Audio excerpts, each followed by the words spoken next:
Supreme court पे कब्जा उनका, हर एक चीज, सारे संसाधनों पे कब्जा, ब्यूरोक्रेसी पे कब्जा उनका। भी आपने सुना बिहार में कितने ब्यूरोक्रेट्स हैं सिर्फ एक भूमिहार जाति से सारे के सारे। क्यों?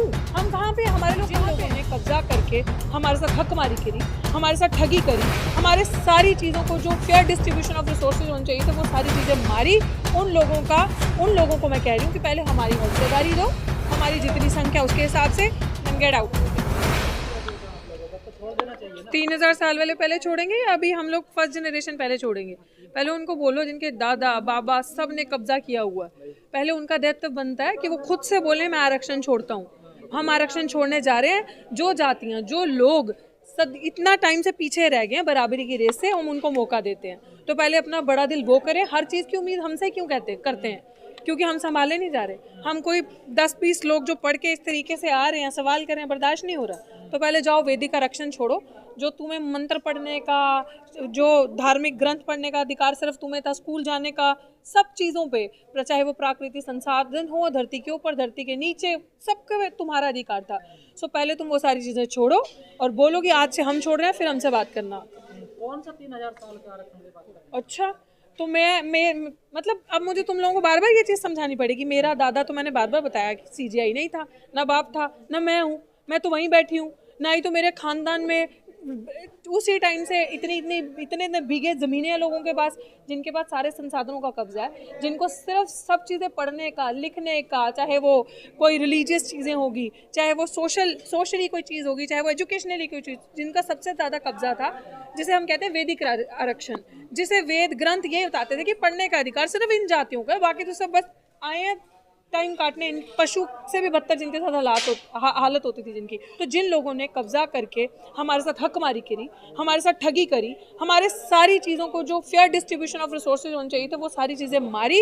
उन लोगों को मैं कह रही हूँ कि पहले हमारी हिस्सेदारी दो, हमारी जितनी संख्या उसके हिसाब से, देन गेट आउट। जितना तुम्हारा तुम्हें मिल जाएगा। तो आप नहीं चाहते जो लोग वंचित रह गए हैं वो भी आगे आए?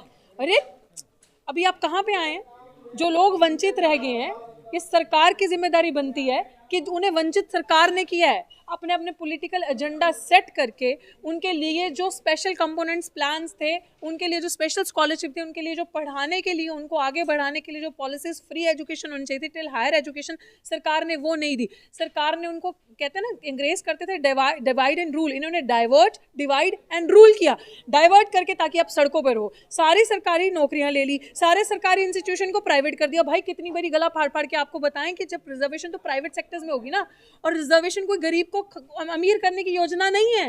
रिजर्वेशन आप जहाँ पे खड़े हैं, अगर आप पढ़ के आ रहे हैं, आप एजुकेशन अगर आपके पास है, बेसिक एजुकेशन 12वीं पास, उसके ऊपर पहुँच रहे हैं, तो आप जाके जॉब्स ले सकते हैं। हर एक स्पेसिफिक क्राइटेरिया जो जिस जॉब के लिए, जब पढ़ोगे ही नहीं, जिसे हमारा जो समाज जिसके बीच में हमसे लड़ाया जा रहा है, जिसे कहा जा रहा है कि ये सबसे ज़्यादा रिसीविंग एंड पे है, सबसे ज़्यादा हाशिए पे है, उसको अपॉर्चुनिटीज़ कितनी दी सरकार ने? उसके लिए कितने ऐसे स्कूल्स बनाए, कितने ऐसे कॉलेजेस बनाए जहाँ पे फ्री वो पढ़ेंगे, कितने इंस्टीट्यूशन। मैं तो कहती हूँ अशोका यूनिवर्सिटी बनाई ना, कितने कितने बड़े बड़े लोगों का पैसा लगा है, दोनों उसमें उनको रिजर्वेशन। जितने प्राइवेट सेक्टर है रिजर्वेशन दो। उनके बच्चों को बोलो कि इस प्राइवेट सेक्टर में जब तक आपका अपलिफ्टमेंट नहीं हो जाता, जब तक आपकी जनरेशन पॉपुलेशन जो बच्चे आ रहे हैं पढ़ के बराबरी की रेस में नहीं आ जाते, तब तक इनको फ्री यहाँ पे रखा जाएगा, पढ़ाया जाएगा। मौका नहीं दे रहे ना उनको, सारी मलाई आप लोग खा रहे हैं। देखिए, दिस इज शीर नॉनसेंस। सारी मलाई अगर कोई खा रहा है ना, तो ये सो कॉल्ड जो मनुवादी, जो एक तबका जिसने सदियों से हम पे राज किया, वो खा रहे हैं।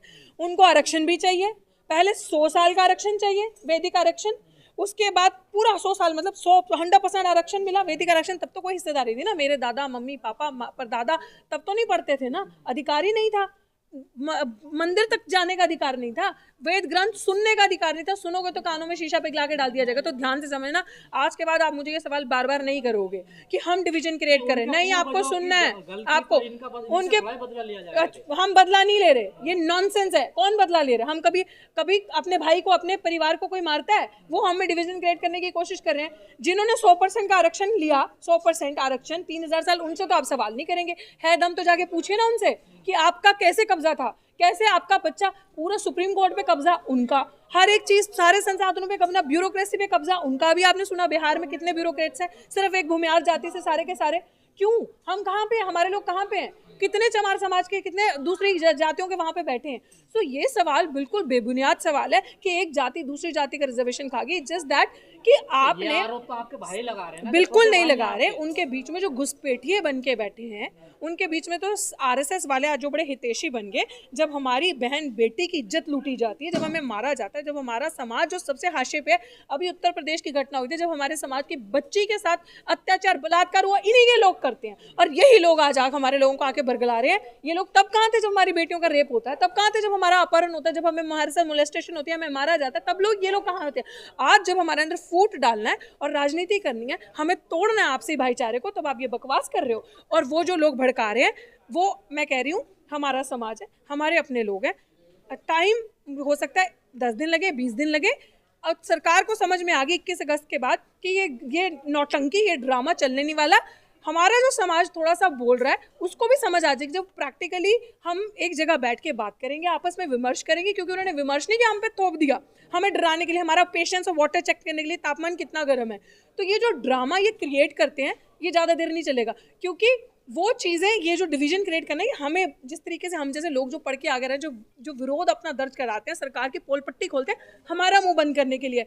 हमारा मुंह तो बंद होने से रहा। मुझ जैसे पता नहीं कितने अलग अलग जगहों पे पड़े हैं। एंड आई थिंक लोग तो लड़ाई लड़ रहे हैं, लेकिन जो आरक्षण का फायदा उठा रहे हैं वो तो बीवी में टीवी में मस्त हैं, वो तो निकलते नहीं बाहर सड़कों पे। आरक्षण का फायदा जो उठा रहे हैं ना असल मायने में, तो वो जो दलाल गुलाम सांसद भाजपा में बैठे हैं ना, वो असली फायदा उठा रहे हैं। उनको बोलो हिम्मत है, मैं बार बार कहती हूँ, आरक्षण का फायदा मत उठाओ, दूसरे का हक अधिकार मत खाओ, ये सीटें छोड़ो, इस्तीफा दो, अनारक्षित सीटों से लड़ो और बोलो कि जो लोग पीछे रह चुके हैं इस बराबरी की रेस में वो लोग आए। अब ये आरक्षित सीटों से एमएलए, एमपी, मिनिस्टर लेवल, जो भी जिस लेवल तक जाना है वो बनेंगे, हम नहीं बनेंगे। नहीं, वो उस लेवल पे लागू हो जहाँ पे ये पॉलिटिकल एजेंडा आपने सेट करना है पॉलिटिक्स में, जहाँ पे बिल्कुल जहाँ पे ये देखते हैं ना भाजपा कि ये बंदा, इसके पीछे कितनी वोट बैंक है, जो वोट बैंक के नजरिए से देखते हैं वहां पे लागू हो, वहां पे करो, वहां पे उनको हटाओ। उतने तबके को जो बैठ रहा है, फिर देखते हैं उनके औकात है वापस अनारक्षित सीटों से जीत के आने की, जो भाजपा में चुप होकर बैठे और टेबल थपथपा रहे हैं इस बिल पे जो बोल नहीं रहे। सो इट इज सिंपली, इसको सिंपल भाषा में समझने की जरूरत है। आपके अंदर जो लड़ाई क्रिएट करनी थी, कितना फायदा हो रहा है ना, दो वर्गों को लड़ा के। वो अब कह रहे हैं कि जो ये तबका है वो हिंदू तबका है, ये इसी ने धर्म की रक्षा करी है। एक बाबा उनका बोल रहा है कि जो उनके गुरु हैं वो ब्राह्मण हैं, इस तरीके से। तो ये पूरा एजेंडा पूरे चल पड़े हैं, ये पूरी तैयारी पे हैं कि किस तरीके से इन दो परिवारों को तोड़ा जाए आपस में, जो कि एक है। बाबा साहेब ने एक होमोजीनियस आइडेंटिटी बनाई थी, जैसे आपने अभी सुना कि क्यों बनाया था। दलित को, जितनी छोटी छोटी जातियों को शेड्यूल्स के अंदर एक जाति बना दिया था सब शेड्यूल के अंदर, कि शेड्यूल कास्ट है, ताकि जब आप लड़ो, जब आपका अधिकारों का हनन हो, जब सुप्रीम कोर्ट आपके खिलाफ, सरकार सुप्रीम कोर्ट के थ्रू इस तरीके के फैसले आपके अगेंस्ट सुनाए, तो आप कलेक्टिवली, जैसे 2 अप्रैल 2018 को आए थे, जैसे 5 मार्च 2019 में रोस्टर के आंदोलन पे आए थे, जैसे एब्जॉर्प्शन के आंदोलन में यूनिवर्सिटी के अंदर आप इकट्ठे हुए थे, तो आप इस तरीके से एक कलेक्टिव आइडेंटिटी बन के इकट्ठे और विरोध दर्ज कराओ। सरकार वो तोड़ना चाहती है, क्योंकि सरकार का ये तो जस्ट एक लेवल है, इसके आगे जो होगा वो आप उसके आप इमेजिन भी नहीं कर सकते अगर हम जैसे लोग अभी बोले नहीं, समझे भाई। इसीलिए हम जैसे लोगों का बोलना, विरोध दर्ज करवाना जरूरी है। और मेरी रेगुलरली अपने समाज से दूसरे समाज से बात होती जा रही है, और वो लोग हमारे साथ है, वो लोग नहीं चाहते। तो निशाने पर ले रहे हैं, लेकिन कांग्रेस का भी तो stand clear of course I am saying that Congress सबसे ज्यादा पॉलिटिकल एजेंडा सेट करती है, कांग्रेस का कोई स्टैंड नहीं है। मिस्टर गांधी, जिन्होंने संविधान को एक प्रोडक्ट बनाकर बेचा और पॉपुलैरिटी गेन करी, वो सड़कों पर इस चीज के लिए नहीं निकल के आए। दलित आदिवासियों को सबसे ज्यादा देखने की ये जरूरत है कि आपके संविधान, जो आपकी आइडेंटिटी है, जिसने आपको सब कुछ दिया, जिसने आज़ादी के बाद जब वो उसका ढांचा बना, उसके अंदर जो चीज़ें लिखी गई, आज उसकी वजह से ये मीडिया है, आज उसकी वजह से डॉक्टर तू बोल पा रही है।